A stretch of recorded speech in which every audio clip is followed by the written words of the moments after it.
So here's CPM Calculus chapter 4, number 48. So here we're asked a question.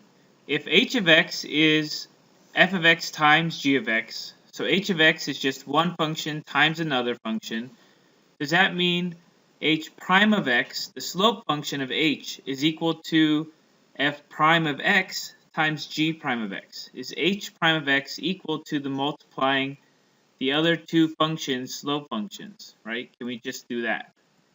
Okay, so let's test this idea given one function that is equal to multiplying the other two.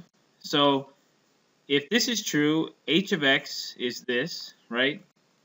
Well, what is f of x then? F of x is going to be x squared plus 1, and g of x is just going to be here, x minus 4, right? Because then we can say h of x is equal to f of x times g of x, okay? And what we should look at first is what is h prime of x? So we know using FOIL or distribution, any method you'd like, this is equal to x cubed plus the outside terms is negative 4x squared. This is 3. Plus the inside terms is just 1x, and the last terms is minus 4. The last term is minus 4. So if this is h of x here, using the power rule, we know h prime of x is equal to, bring down the 3, 3x squared minus, bring down this 2, 8x plus 1. Okay, so that's h prime of x using the power rule. So let's go ahead and figure out, well, what is f prime of x?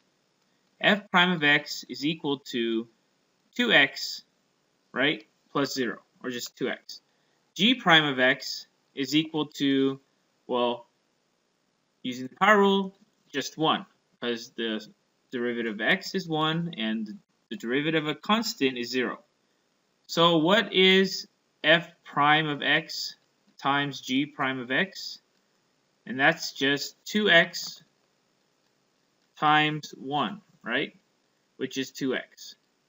And are these equivalent? Is f prime of x equal to h prime of x? Are these equivalent? Are they equal? Question mark. No, right? H prime of x does not equal f prime of x. Ooh, let's write that better. F prime of x times g prime of x, right? We just have an example that shows it's false, a counter example, right? Because h prime of x here we know is 3x squared minus 8x plus 1, right? H prime of x. And we know that's not equal to what we have here is 2x. All right? So that's all we need to show in this problem, is that this is not true, right? Not true.